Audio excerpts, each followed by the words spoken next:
Hey guys, here's a video to give you a product comparison between the electric Presto canner and then the standard Presto canner that you do on the stove. And I'm going to give you my thoughts on both, what I like, what I don't like about each of them, and is it worth the money for this guy here or not. So starting out, some of the things that we like about this canner, as you could see right now, it's running. We're canning some venison, and it's really quiet. We actually have two of them running right now. We have two of the electric, and then we also have two of these, and then another one that's for the stove as well. And we do a ton of canning, so we've got lots of experience with both of them. This one here is just finishing up its cycle. You can hear it's beeping, telling you that it's cooling down. Now, this one, this style compared to this style, the electric one takes a lot longer to cool down than this one. This one will cool down significantly faster because these ones here are insulated.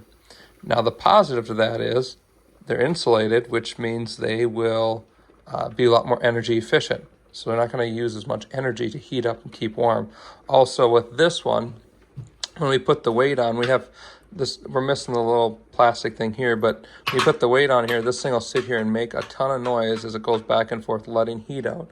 And you got to constantly be adjusting the temperature to make sure it's not too high and not getting your temperature too high.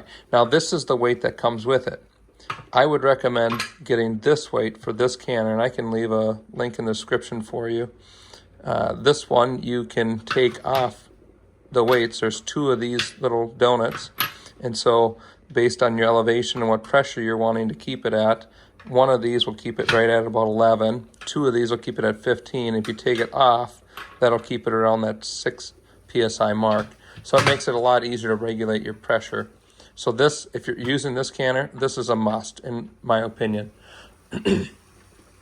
Now this canner, you set it and you walk away from it. It's great. You don't have to think about it. Yep. You can. So this one you can pressure can quartz, but you cannot water bath the quartz. So that's a big drawback to this for me. So a lot of times we'll end up just pressure canning stuff if we can. If it's fruits, then we'll pressure can it versus water bathing it just to speed up the process. This one here, the nice thing about having the electric one is now you're not using up that other spot on your stove. When we have this one going, it's just one more thing using up the burner, so we find that we're always running out of burner space. So it's nice to have these guys go on. We've had all four of them going at one time before. It gets a little chaotic, but having this plugged in is a nice feature. Now the downside is, about it being plugged in, is if this guy comes unplugged down here or from the wall, if you bump it, you just screwed that all up, and so you got to start all over again. So the other thing too with this guy here is it takes longer to heat up as well as cool down, where this one here, depending on the size of your stove, you can heat it up a lot faster. So another one of the drawbacks of this one is you cannot pressure cook food in. We don't do a lot of pressure cooking food, but it's nice to, like, we'll do like 3 or 4 chickens at a time, and we'll throw them in here and pressure can them. It just makes the meat a lot more tender, just better flavor. So the drawback to this one is you can't pressure cook in food in this one, but you can pressure cook food in this one. Another little side note, a little tip that we've learned, a lot of the books will tell you to put a splash of vinegar in the bottom of your kettles just to help keep the lime build up and the calcium build up from happening. Well, when you do that, then your rings end up getting really rusty. And so you'll find that you'll have rings that look like this, and these are kind of pointless rings now because they're destroyed. So we stopped doing the vinegar in them, and now we just use reverse osmosis water to fill those up with.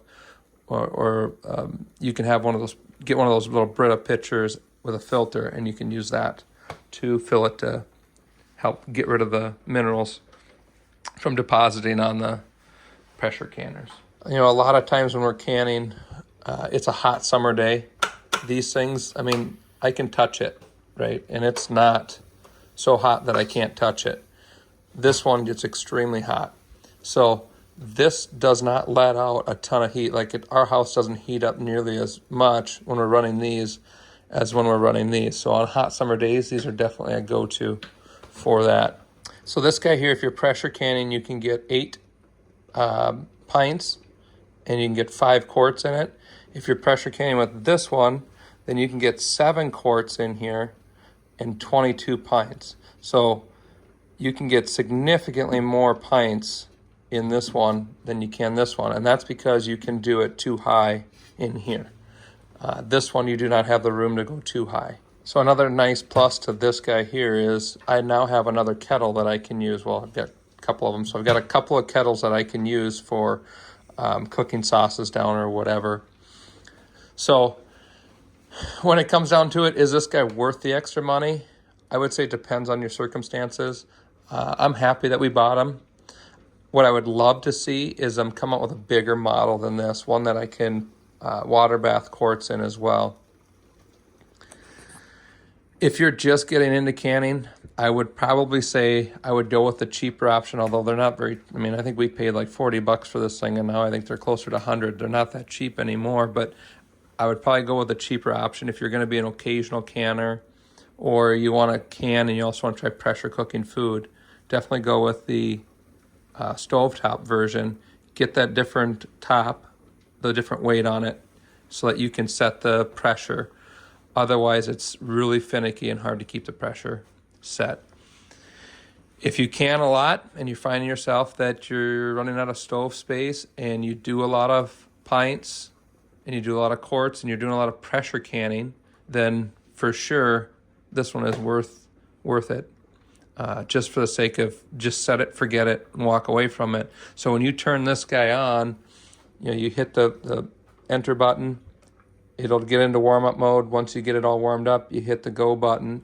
Once it gets up to temp, it'll start beeping at you and tell you that you need to put the regulator on and then hit the play button. And so it's nice to have that reminder of when you need to do that stuff. And then when it comes all the way down, it'll sit and beep at you too, so you can get the food out of there. If you leave the food in there and let it just cool down inside the pressure canner, you can run the risk of getting what's called flat sour, I believe is what they call it, where the food is still edible, but it'll have kind of a goofy taste to it and just not as desirable. So the nice thing about this one is it's going to tell you, hey, we're done coming down from temp, get your food out. This is a great purchase. We love it. We love both of them. Again, the only thing that I wish was different about it is that they had the bigger model. I had a bigger model that we could put more jars in. Hope this video helps with your decision-making process. If you like this video, give it a thumbs up, and please hit that subscribe button down below. It helps it grow the channel. And look forward to seeing you in the next video. Thank you.